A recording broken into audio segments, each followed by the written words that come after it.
Catherine Bernardo update sa post na Lancome official para Catherine endorsement niya. The talented Catherine Bernardo joins the Lancome family as the first brand ambassador of the Philippines. Lancome Idol, congrats kay Catherine. So ito pa nga, behind the scene ng photoshoot ni Catherine sa endorsement niyang Nutri-Chang kasama yung mga alaga niyang dog. Yun ang cute oh. Naka all white na outfit si Catherine. Nakakulay ng kanyang dog. Ayun, kasama yung mga Pink Catherine. Nagkit na mga dog ni Catherine. Tapos yan pa, behind the scene for Realme.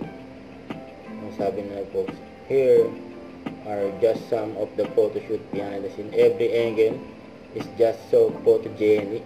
Catherine Bernardo, mga photogenic si Catherine. Kahit saan angulo eh.